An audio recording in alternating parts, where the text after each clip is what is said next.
Lucas capítulo de número 15, verso de número 11. Diz assim a palavra do Senhor. E Jesus continuou. Certo homem tinha 2 filhos. O mais moço deles disse ao pai: Pai, eu quero que o Senhor me dê parte dos bens que me cabe. E o pai repartiu os bens entre eles. Passado não muitos dias, o filho mais moço, ajuntando tudo que era seu, partiu para uma terra distante, lá desperdiçou todos os seus bens, vivendo de uma forma desenfreada. Depois de ter consumido tudo, sobreveio àquele país uma grande fome, e ele começou a passar necessidades. Então foi pedir trabalho a um dos cidadãos daquela terra, e este o mandou para o seu campo a fim de cuidar dos porcos. Ali ele desejava alimentar-se com as alfarrobas que os porcos comiam, mas ninguém lhe dava nada. Então, caído em si, disse: Quantos trabalhadores de meu pai têm pão com fartura, e eu aqui estou morrendo de fome. Vou me arrumar, voltar para o meu pai e dizer: Pai, eu pequei contra Deus e diante do Senhor. Já não sou digno de ser chamado de seu filho, trate-me como um dos teus trabalhadores. E arrumando-se foi para o seu pai. Vinha ele ainda longe quando seu pai o avistou e, compadecido dele, correndo o abraçou e o beijou. E o filho lhe disse: Pai, pequei contra Deus diante do Senhor, já não sou digno de ser chamado de seu filho. O pai, porém, disse aos seus servos: Tragam depressa a melhor roupa, vistam nele, ponham um anel no dedo dele, sandália nos pés. Tragam e matem o bezerro gordo. Vamos comer e festejar, porque este meu filho estava morto e reviveu, estava perdido e foi achado. E começaram a festejar. Feche os teus olhos, Pai bendito. Ó Espírito Santo de Deus, o que nós te pedimos nesta noite mais uma vez é que nos ajude, aumente a nossa fé.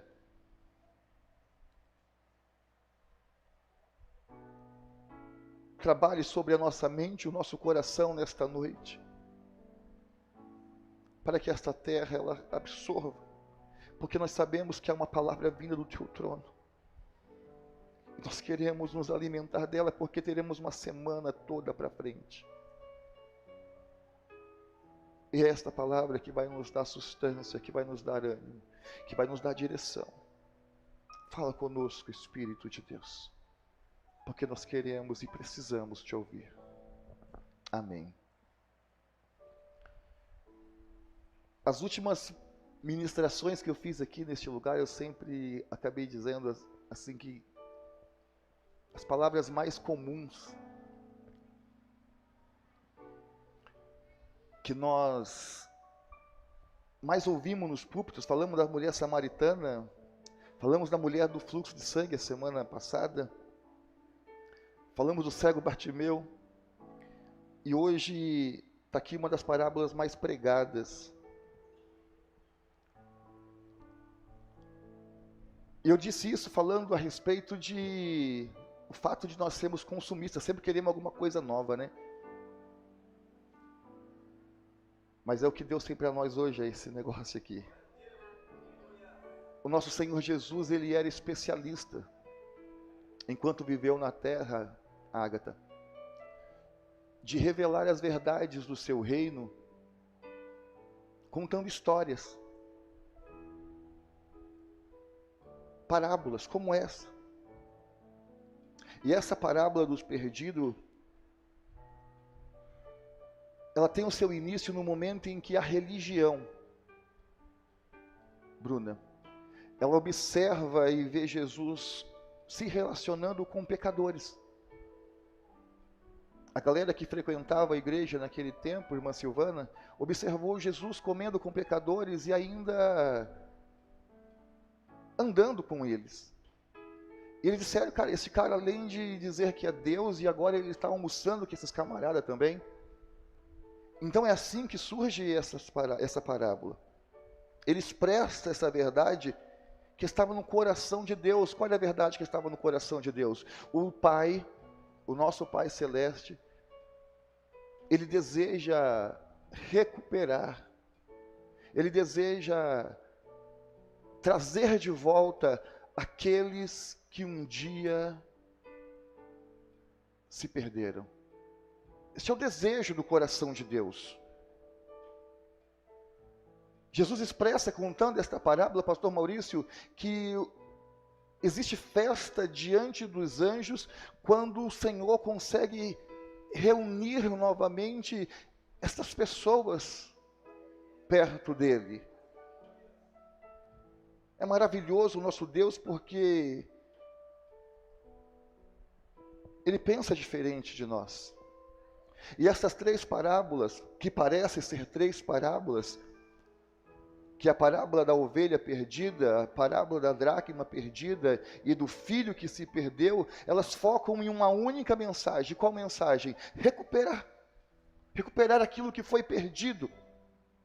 Só que enquanto o pastor tem 100 ovelhas e deixa as 99 para ir atrás de uma, a mulher que perdeu, que tem um colar de dracmas, de joias, de valores, e ela acaba perdendo uma dentro da tua casa, ela varre a casa para recuperar. O pai faz diferente. O pai que perde o filho amado, ele não vai atrás do filho. O que ele faz? Ele espera o filho voltar. É a mesma história. Recuperar o que foi perdido. O pai espera ansiosamente o filho retornar. Ele não vai lá, pega pelo cabelo, ele não. Ele não vai lá dar um esculacho. E nessa parábola, irmã Silvana, dos perdidos, a gente normalmente procura associar essa pregação como, Kaique, de uma forma evangelística, muito lindo, legal, de uma forma que você quer trazer de volta os desviados. Normalmente se prega essa palavra para pessoas que estão nesse estado. Só que eu quero falar de desviado hoje. Eu quero falar de outra coisa hoje. Eu não quero falar de quem está desviado. Porque eu tenho certeza que quem está ouvindo na sua casa esta palavra, quem veio aqui neste lugar, nesta casa de oração, neste lugar de reunião, não está desviado. Está mais perto do que longe. Está mais perto do que longe. Então eu não quero falar de desviado aqui. Porque desviado não gosta de vir para a igreja ouvir a palavra de Deus. E que distância. Então não tem desviado aqui neste lugar. Se você está aqui nesta noite, é porque alguma coisa no teu coração está queimando. Se você está aqui nesta noite, é porque alguma coisa no teu coração está falando que você tem um pai, que você tem uma direção, que você tem um lugar de refrigério, que você tem alguém para cuidar de você. Pastor, se você não quer falar hoje sobre quem está desviado, o senhor quer falar o que através desta palavra que remete para isso? Eu quero falar sobre o perigo da impaciência. Gerson, o perigo da impaciência, Gerson. O perigo de querermos viver aquilo que ainda nós não estamos prontos para viver.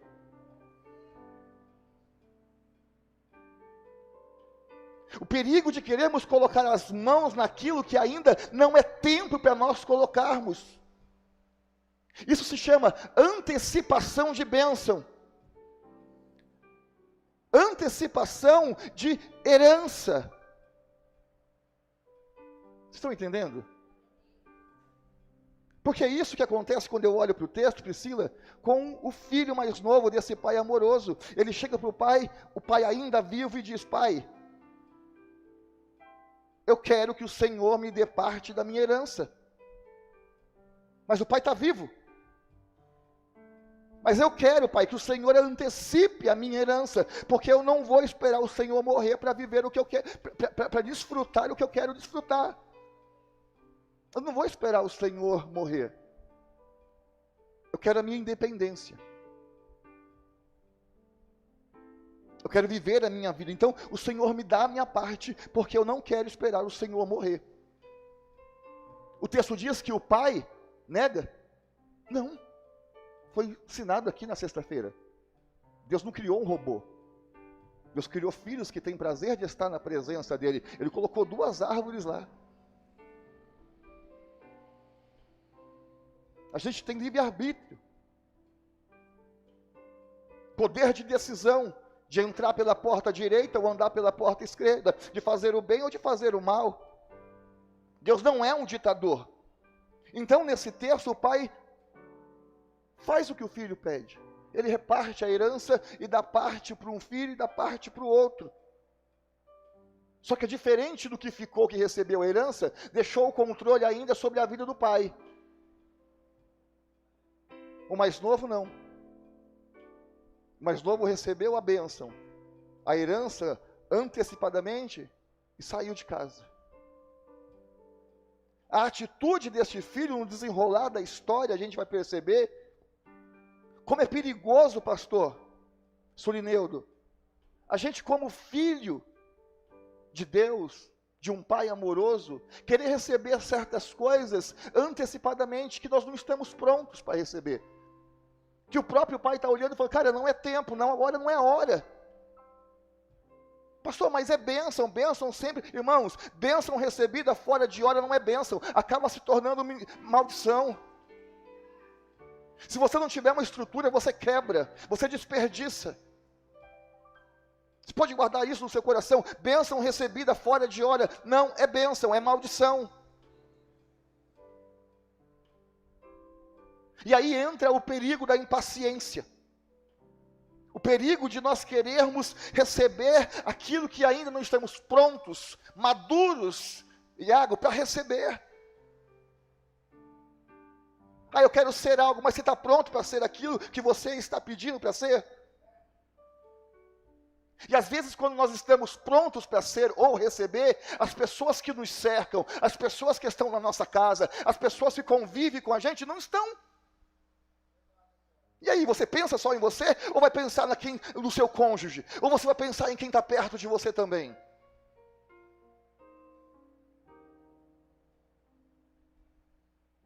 Porque você tem que pensar, será que o meu filho está pronto para carregar isso comigo? A minha esposa? Você não vive só. A gente não vive só. Será que minha mãe e meu pai estão prontos? Mas eu quero, mas Deus está falando, não é a hora, porque se eu der vai quebrar a família, se eu der vai destruir, vai fazer alguma coisa que não está na hora. Mas o que é o nosso problema, pastor Hélio? Nós temos inculcado dentro de nós que a nossa vida só é feliz quando nós recebemos. Mas às vezes nós somos mais felizes no momento da espera.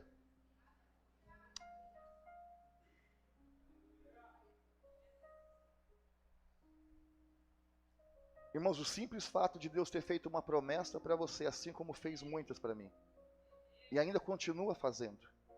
Eu falo, não sei onde eu vou pôr tanta promessa, porque eu já estou quase 50. E tem umas que eu estou desacreditando que vai acontecer, mas é o meu lado carnal. Mas vai acontecer, porque Ele é fiel para cumprir.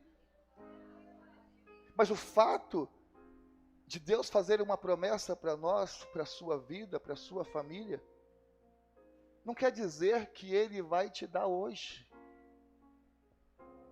Não quer dizer que você vai receber no time, no tempo em que você está esperando. Você já fez as malas, você já preparou tudo, e você já colocou até no carro, e Deus está falando, calma.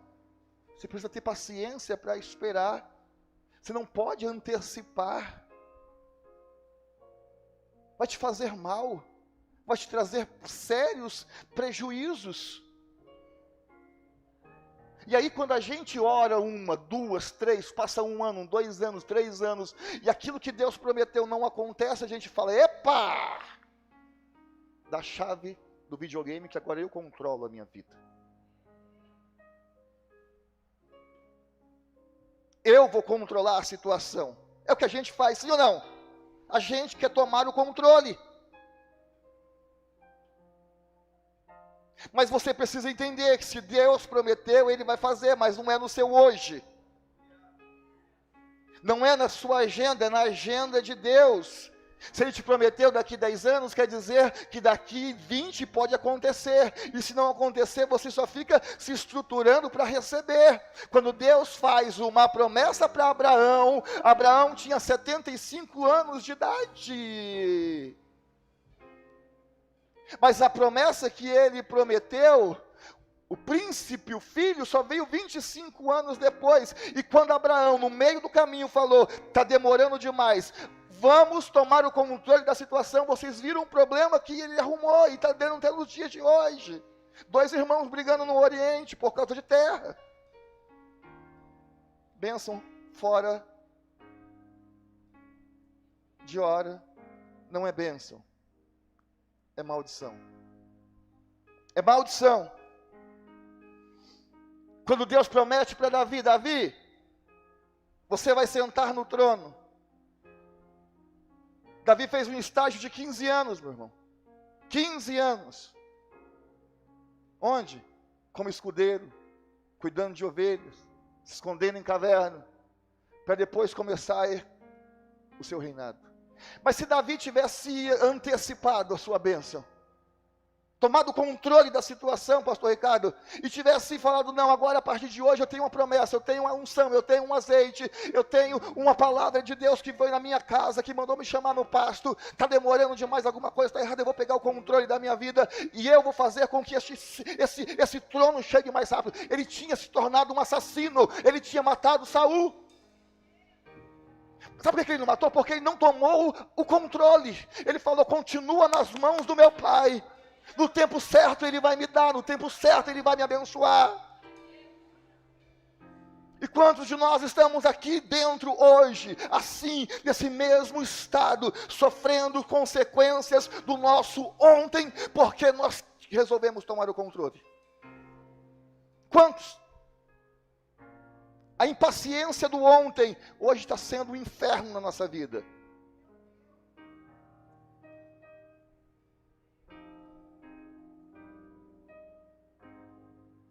Não tem uma pessoa aqui neste lugar que não tem uma promessa. Ah, pastor, Deus prometeu salvar a minha família. Se estrutura, busca a presença de Deus enquanto Ele está cumprindo essa promessa. Pastor, Deus prometeu restaurar a minha vida sentimental, familiar. Ele prometeu abrir portas porque eu estou sofrendo tanto financeiramente.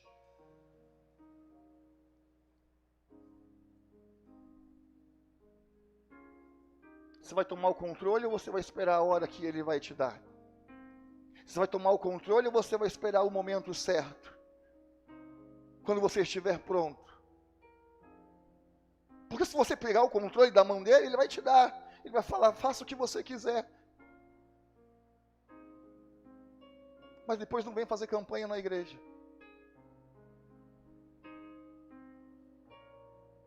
Isaías 44, 31 é uma palavra que eu amo. Diz assim, mas os que esperam no Senhor, renovam as suas forças, sobem como asas, como águia, correm e não se cansam, caminham e não se fadigam. Eu sei que ouvir isso aqui hoje, Letícia, é loucura, porque nós somos uma geração de miojo, fast food.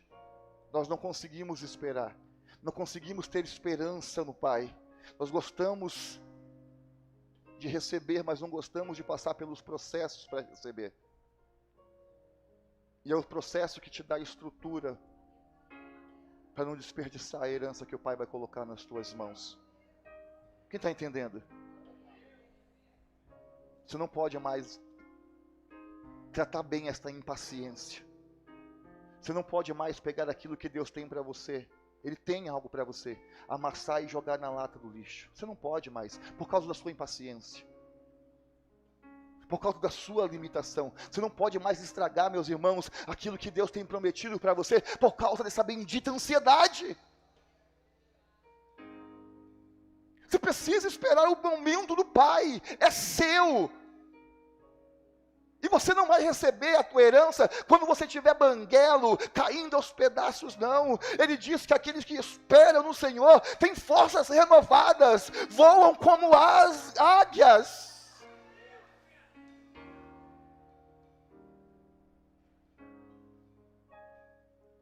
Mas o que tem hoje são crentes estragando aquilo que o Espírito Santo derramou sobre a minha vida, no momento em que eu aceitei a Jesus. Nós estamos estragando,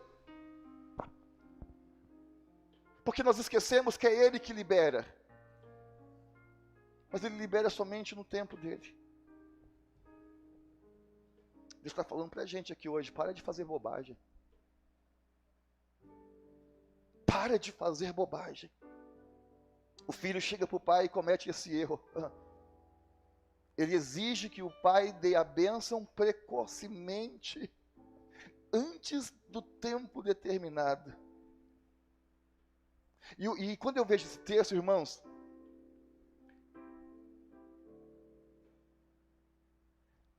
a gente quer entender, Tiago, que o fato do filho ter pedido a bênção para o pai é porque o filho era avarento. Nossa, que moleque avarento, não gosta de dinheiro, ganancioso. Só que não. Quando você faz uma leitura assim, um pouquinho fora do ritmo que nós estamos acostumados, você vai perceber que o filho não queria o dinheiro. Ele queria a liberdade. Ele queria o controle. Ele queria a sua independência. Ele queria ter o controle da própria vida, e coisa ruim é quando nós temos o controle da nossa própria vida, meu irmão. Não se trata apenas de dinheiro. Ele antecipa pedindo para o pai a herança, porque se ele quisesse dinheiro, ele colocaria o dinheiro no bolso e faria como o outro fez, porque foi separado a herança, ficaria dentro da casa do pai. Mas não, o texto diz que poucos dias depois ele junta tudo e sai. Ele sai. Deus está falando com pessoas aqui nesta noite.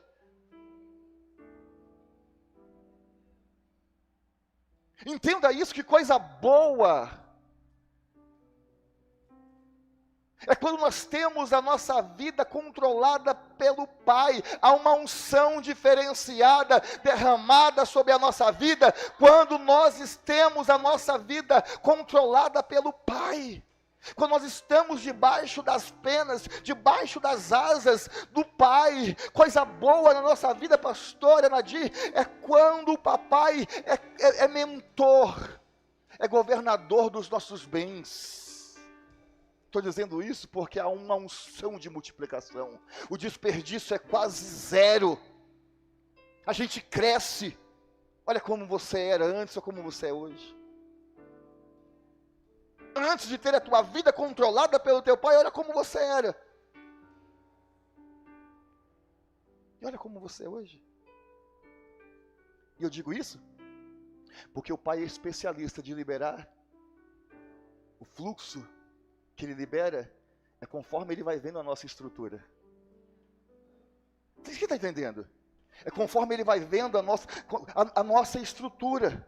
Ele vai liberando as nossas bênçãos. Conforme a nossa maturidade, ele vai liberando, ele vai abrindo, ele vai nos dando. Você está entendendo, meu irmão? Mas se você não tiver paciência, com o passar do tempo você vai desperdiçar tudo, porque você vai querer tudo de uma vez.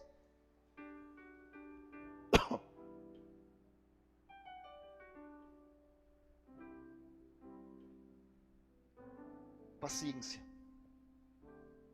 Deus está tratando, né? Difícil aqui, né? Está tratando, trabalhando, tá segurando as coisas. Pastor. Pregando para anjo aqui não, Deus está trabalhando nesse negócio aqui, ó. Paciência. Calma, senão você vai estragar tudo. Tudo. Você precisa ter paciência. Deixa Deus cuidar da tua família, meu irmão. Deixa o Senhor cuidar dos teus negócios, da tua empresa. Não meta a tua mão naquilo que é sujo e escuro, não. Você sonha em crescer e Deus tem esse crescimento para você. Só precisa pegar para Deus. Senhor, está aqui o controle e a chave da minha empresa. Está aqui, Senhor, a chave e o controle da minha vida profissional. Tem gente que faz um monte de curso ministerial, mas não entrega o controle do ministério dele para Jesus. É Ele que controla tudo.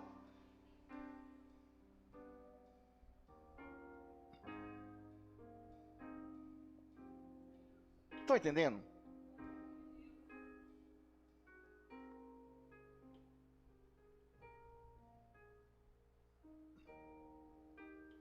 Quando Deus está no controle, pastor Aélio, a gente deita e dorme.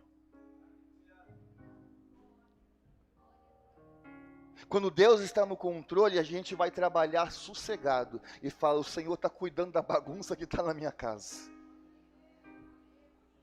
Quando Deus está no controle, Kaique, os meus sonhos, os meus projetos, mês de outubro, já passou a metade do mês, mas eu falo: Deus está no controle dos meus sonhos.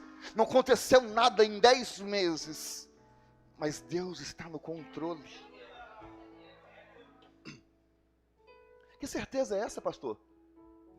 Deus não muda de humor. Um homem, sim. O homem fala que vai te dar hoje, amanhã ele não. Mas Deus não. Ele tem a mesma disposição para entrar nas tuas guerras todos os dias. Ele tem a mesma disposição para cuidar da tua vida, da tua família todos os dias. Ele não muda. O homem fala que está com você hoje, mas amanhã aconteceu algum problema e ele acaba não estando mais.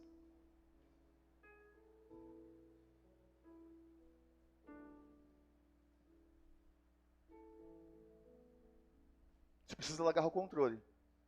Vou falar de novo para ver se você fala: cara, é comigo que Deus está falando. Você precisa largar o controle. Você precisa. Eu sei que isso não precisa, mas olha para as tuas mãos assim. Olha para as tuas mãos assim. Quantas coisas você está segurando? Só você e Deus sabe. Quantas coisas você está segurando? Quantas coisas está pesando? Quantas coisas está pesando na sua alma? Pastor, por que você está mandando fazer isso? Porque hoje você vai falar para você mesmo: eu vou sair deste culto de mãos vazias.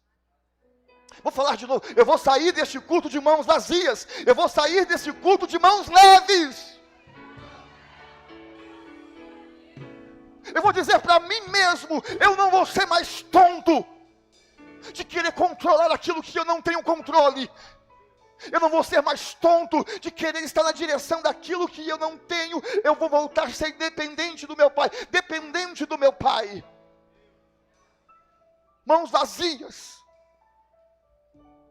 Pastor, mas eu vim neste culto porque eu quero receber uma chave, eu quero receber uma cura, eu quero receber uma libertação, eu quero receber alguma coisa. Mas hoje você vai voltar para a tua casa, colocando a tua vida novamente sob o controle do Pai. Do Pai. Porque longe do controle do Pai, o filho não tem honra. O filho não cresce, o filho não prospera, não tem dignidade e também não tem vida. Mãos vazias.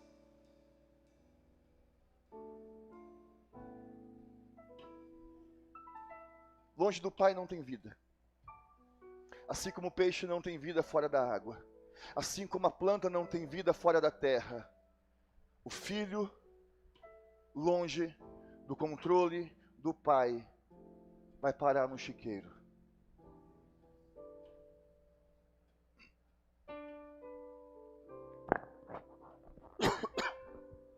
Vai parar na lama.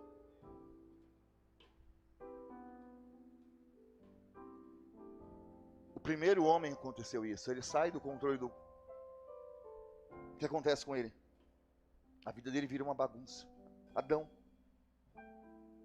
Ele deixa o jardim para viver numa terra cheia de matos e espinhos.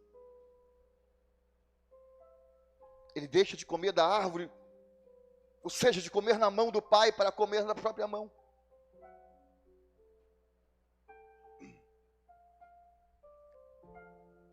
Obrigado.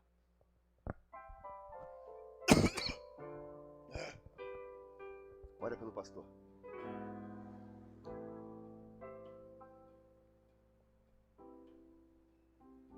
Mas o fato, Letícia, estão comigo? que aquele filho que pediu a herança para o pai, ele estava carregando algo, Fátima, a qual ele nunca havia trabalhado.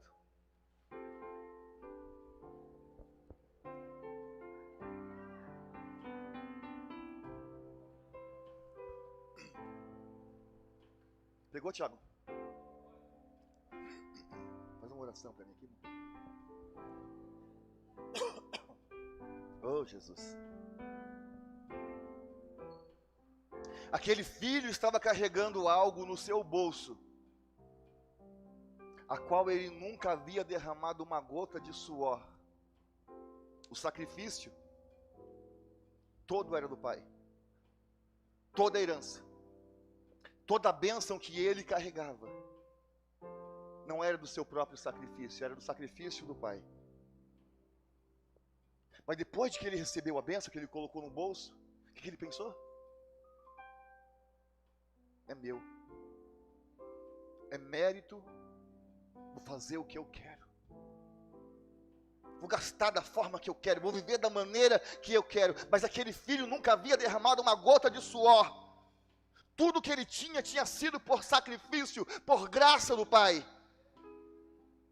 O pai havia sofrido a vida inteira para dar para aqueles filhos a bênção, a herança. E assim somos nós também. A vida que você vive hoje, a paz, a esperança que você carrega hoje, é sacrifício do pai. Eu e você não derramamos uma gota de suor, ele derramou todo o seu sangue. Não é mérito nosso, mas é mérito do pai. Porque o pai nos deu a oportunidade hoje de vivermos muito melhores do que nós merecemos. Muito melhor do que nós merecemos. Só que nós achamos o que, pastor? Que agora nós estamos por cima da carne seca. Mas quando nós estávamos por baixo da carniça,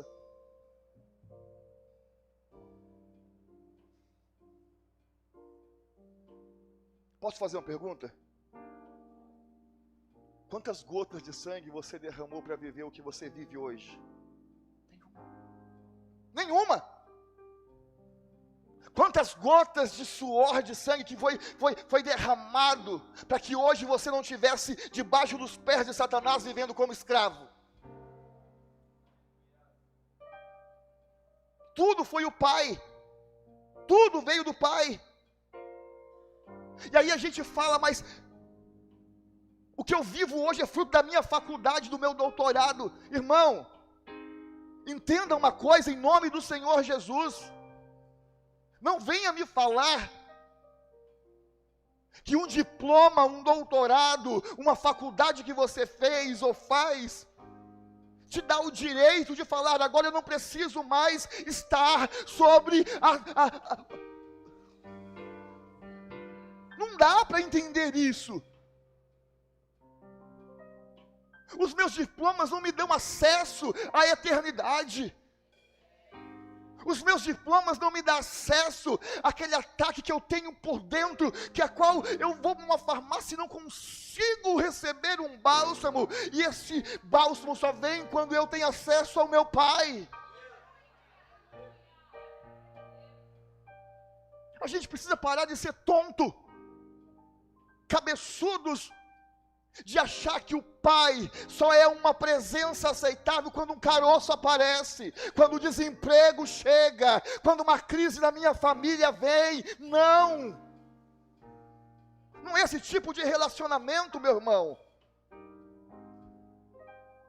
O teste de caráter não é quando eu estou com câncer. O teste de caráter não é quando o meu casamento está ruim. Não é quando não tem um centavo no meu bolso, na conta, para fazer um pix para comer uma pizza. O meu teste de caráter não vem assim. O meu teste de caráter vem quando eu olho e digo, eu estou bem agora, eu estou satisfeito agora, eu estou produzindo, eu estou trabalhando, eu estou crescendo, as coisas estão dando certo, mas eu falo, o controle da minha vida ainda continua sobre a mão do meu pai. Esse é o teste de caráter. Esse é o teste de caráter. Porque quando eu observo e vejo que não tem mais nenhum caroço, e que eu hoje vivo o que antes eu não vivia, eu digo que eu não preciso mais da igreja. Eu não preciso mais ficar vivendo debaixo de regras religiosas. Eu posso fazer tudo isso sentado na minha casa, com o controle na mão, um saco de pipoca e uma garrafa de Coca-Cola.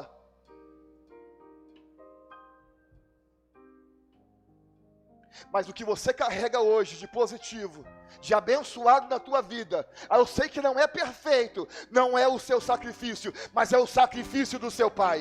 É o sacrifício do seu pai.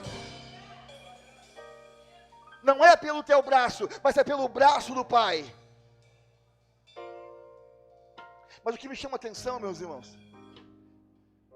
nessa história é que esse filho, ele pede a herança para o pai. Mas você reparou que ele pegou tudo, colocou no bolso e saiu? Mas a Bíblia não diz que ele tinha um propósito. E dura coisa é quando você sai sem propósito. Dura coisa é quando você sai com o controle na mão, sem propósito. Sem propósito. O cara fica 5 anos fazendo uma faculdade. Mas dentro do íntimo dele ele fala, eu não quero ingressar nessa profissão. Não consigo entender isso.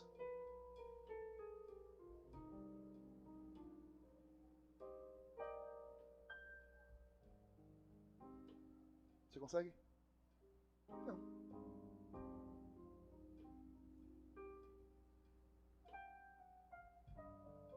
Faz campanha de oração, jejum, sobe um monte, desce, orando para Deus dar um namorado e uma namorada. Mas no íntimo dele sabe que ele não quer casar agora. Você está desperdiçando a herança. Ei, o que está acontecendo?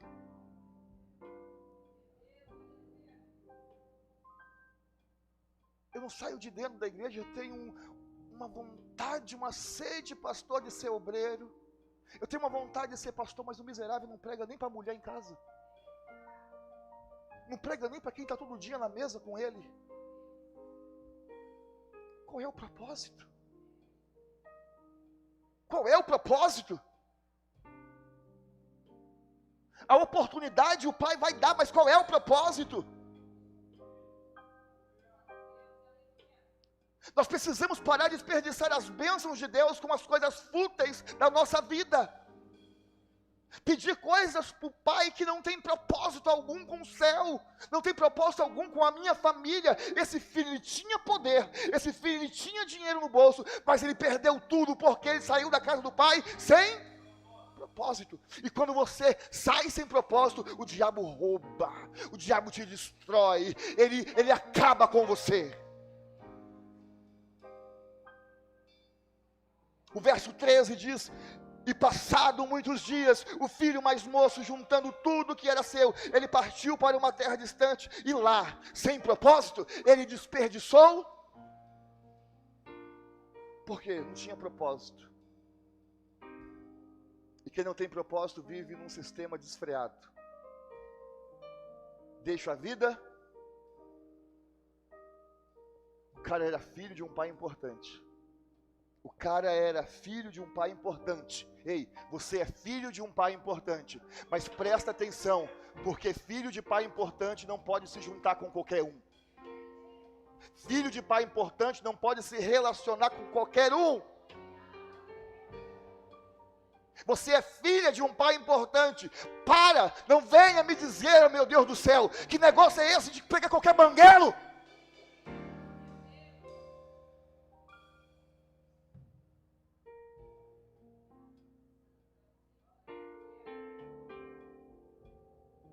Vou falar, já falei do banguelo. É crente, está na igreja, e na hora de escolher, tem a oportunidade de escolher, pega alguém sem dente, alguém sem propósito de vida. E eu não consigo entender, usa a calça aqui, ó.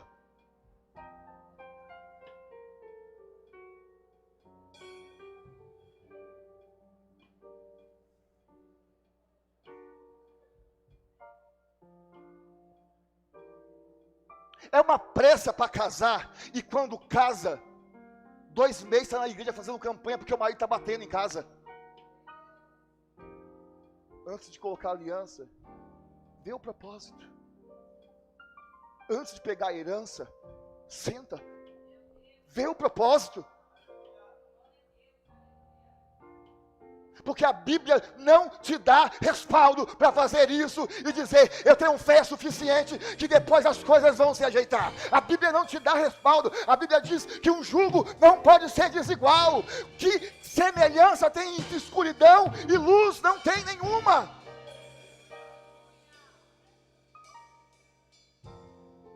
Então esse filho, ele tem dinheiro, ele tem poder, mas ele começa a fazer aliança com pessoas que ele não deveria fazer.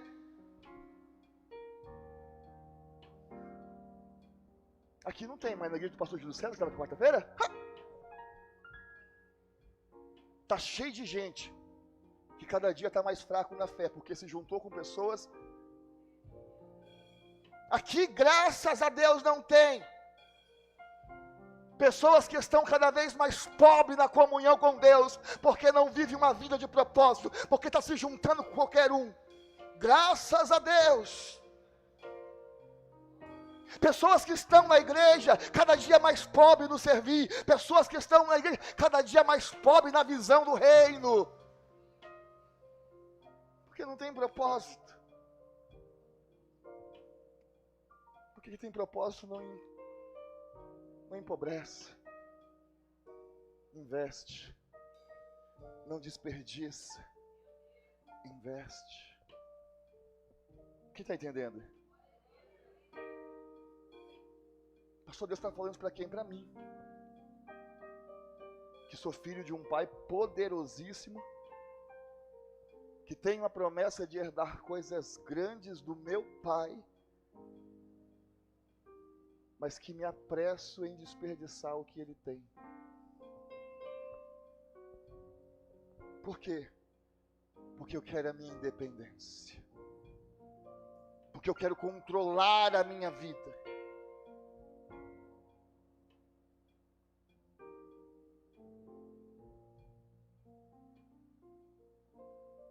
Já comeu abacate verde?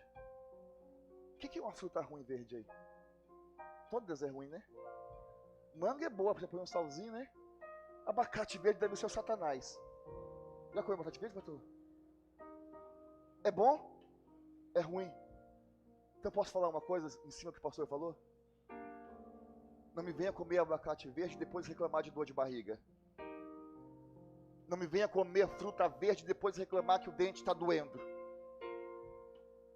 Para de ser impaciente. Para de ser impaciente. Para de querer fazer as coisas fora do tempo de Deus. Você não tem idade para isso. Não é tempo agora, não é estrutura. Não desperdiça aquilo que o Pai tem para você. Porque o que o Pai tem para você é coisa grande, é coisa boa, é coisa duradoura, meu irmão.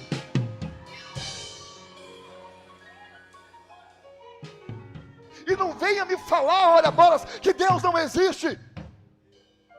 Porque Deus está permitindo você viver em situação que você não deveria viver. Não. A escolha foi sua.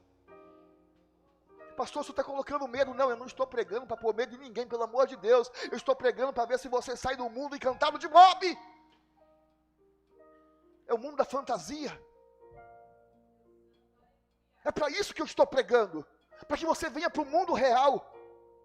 Deus preparou um mundo real para você, meu irmão, e você está no mundo da fantasia. O diabo quer destruir você, o diabo quer destruir a tua juventude, o diabo quer destruir o teu casamento, o diabo quer destruir a tua família, o diabo quer te jogar no chiqueiro, e você está com cara de paisagem, vivendo no mundo do TikTok. O diabo está cercando vida de crente, cercando. E quando ele cerca, ele tem um propósito. Vou colocar num quarto escuro, vai morrer tomando remédio. Quando ele cerca, quando ele faz o cerco, ele tem um propósito. E Deus está falando, se eu estiver no controle, eu sou o teu escudo. Eu sou a tua rocha. Eu sou a tua fortaleza. Porque essa rocha e esse escudo vem no momento de angústia. Eu sou o teu socorro, bem presente nesses momentos difíceis. Mas se eu estiver na direção, se eu estiver no controle,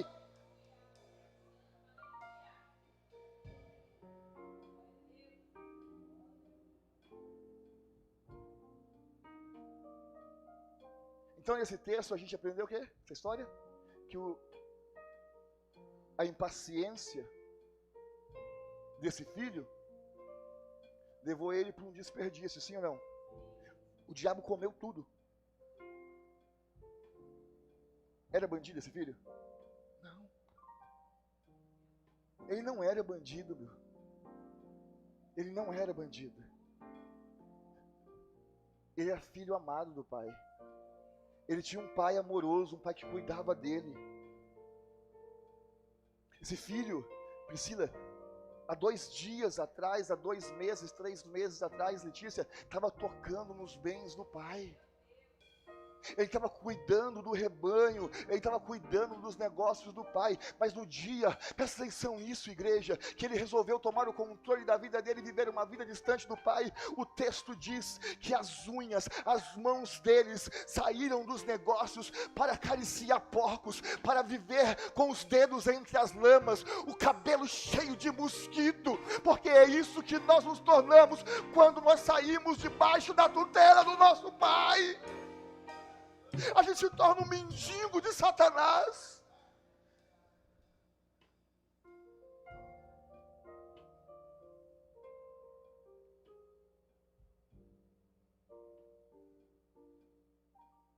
Meu Deus. E a gente fala, né? O pastor está dizendo isso porque o Senhor está avançado alguma coisa acontece. E meu irmão, você não sabe a dor do quarto. Você não sabe os problemas internos de cada um. Não sabe. Você não sabe. Porque se a gente for falar, a gente desmotiva vocês. Mas é porque que este ano de 10 meses e meio não aconteceu nada ainda na sua vida, que esse ano é um ano perdido. Porque você já está fazendo uma contagem, se não acontecer até o dia 1º de setembro, eu vou tomar a direção. Não. Deus está falando para você, não é porque você não está cantando hoje, que você não está pregando hoje, que você não está vivendo as promessas hoje, que este ano é um ano perdido, porque não existe ano perdido para quem está na minha presença, não existe ano perdido, não existe dia perdido, não existe hora perdido, para quem está na minha presença, para quem está debaixo das minhas asas, para quem está comigo, não existe tempo perdido, meu irmão.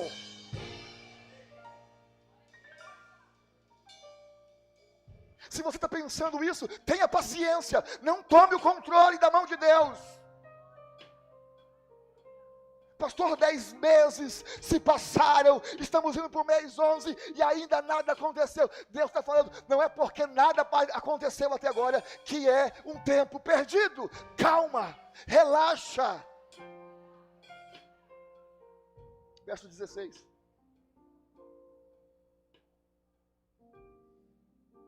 Diz que ali ele desejava alimentar-se das farrobas que os porcos comiam, mas ninguém lhe dava. Sabe o que me chama a atenção lendo esse texto muito conhecido? É que quando, presbítera Verônica, a misericórdia do homem nos falta, eu preciso aumentar a voz para falar isso. Ele queria comer, mas ninguém lhe dava. Quem não dava? Deus ou os homens? Quando as misericórdias dos homens faltou para esse filho, a graça do Pai se manifestou no chiqueiro.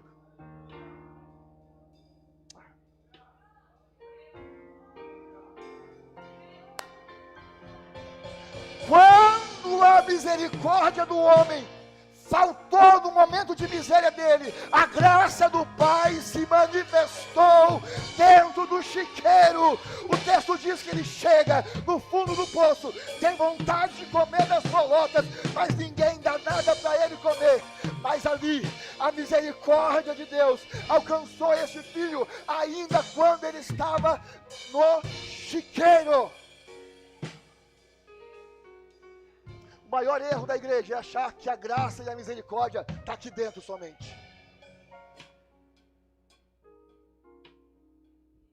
A graça e a misericórdia não começam aqui. A graça e a misericórdia, pelo menos na minha vida, aconteceu quando eu estava no chiqueiro. Acho que foi só eu que Deus alcançou no chiqueiro.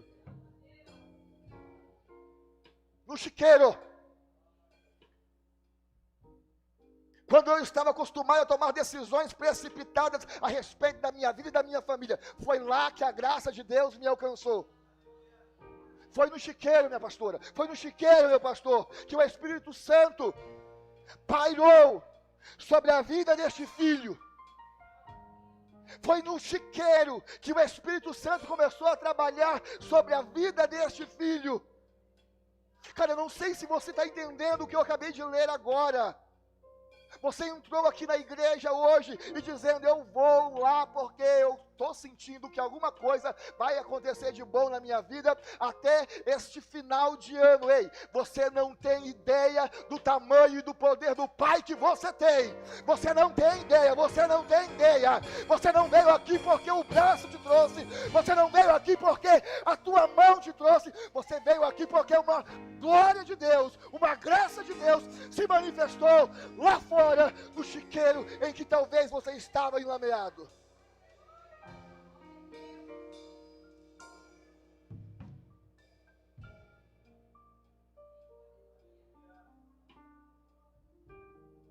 O que eu mais ouço quando eu vou evangelizar? Eu estou igual a Efésios 5, aproveitando bem toda a oportunidade. Apareceu alguém chorando, vem aqui, filho, vou dizer para você.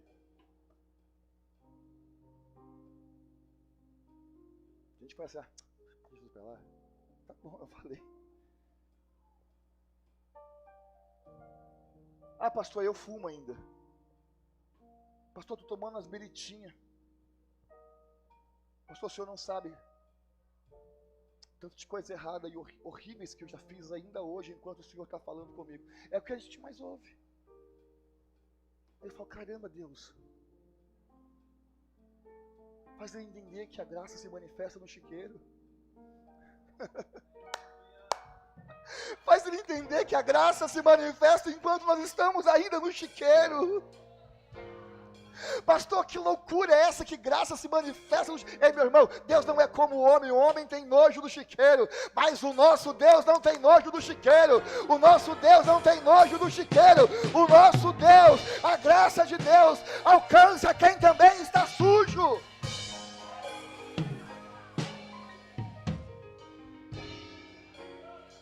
Dá um glória, André. Mas o que eu tenho que fazer, pastor, se a graça de Deus alcança o homem no chiqueiro? Está comigo aqui? Ou estou sozinho?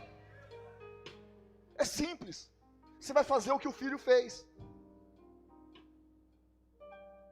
Você vai aplicar na tua vida o verso 17. Daniel. Daniel é uma benção. Vamos ler junto? No 3, tá? Desorganizado aqui não. Pelo amor de Deus, desorganizado na igreja do meu irmão lá do outro lado do rio. Vamos ler junto? 1, 2. Não. Ainda tem uns irmãos que afrontam, né? Vamos lá de novo? 1, 2, 3.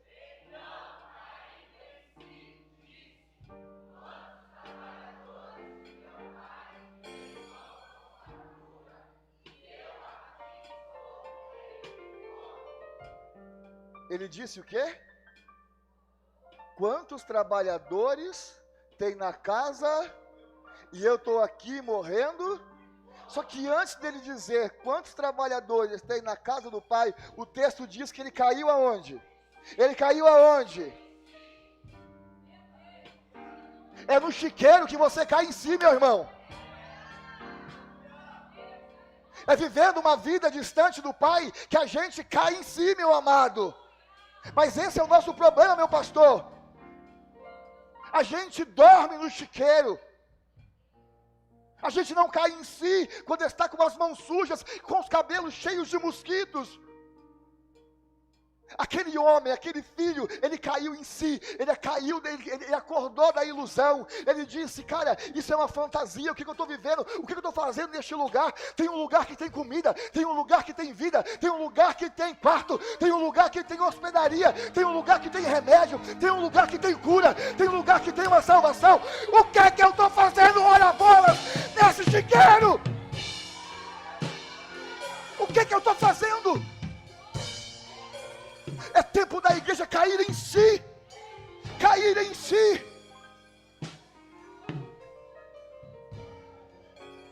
E não é quando você está bem que você cai em si. É quando você ainda está na época do chiqueiro.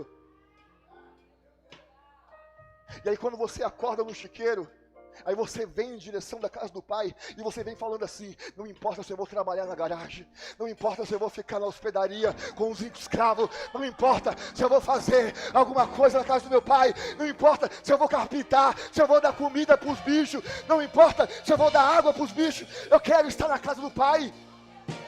A gente para de ser bobo, a gente volta para a casa do Pai, e a gente diz assim, não importa se eu voltar na portaria ou se eu voltar no altar.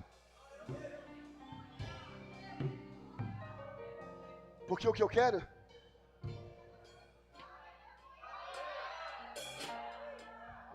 Aí você entende que a gente para de ser briguento. A gente para de ser tonto. Fazer guerra por... Vou encerrar. Verso 18.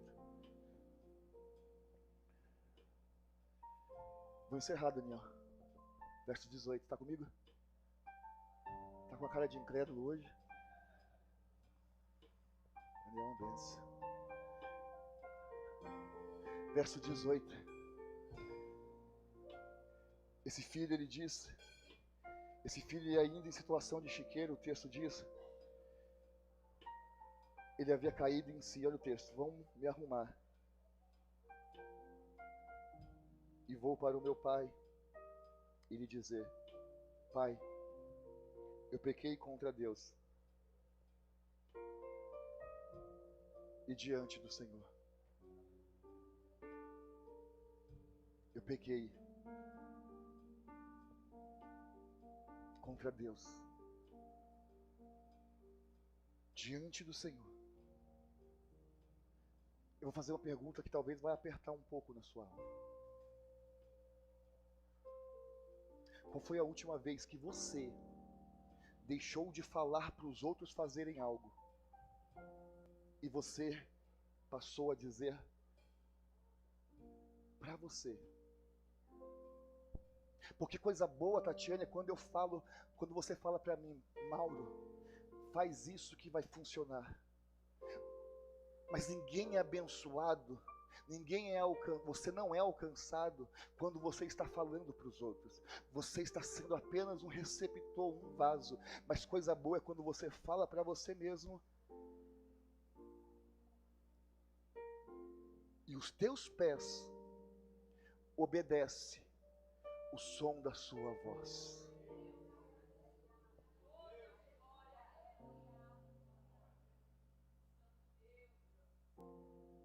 Vou dizer de novo. Falar para os outros fazer é maravilhoso. Mas quando você faz ao contrário, você diz, pastora Alessandra, eu vou me levantar, vou me arrumar e vou para uma direção, é a chave do seu milagre.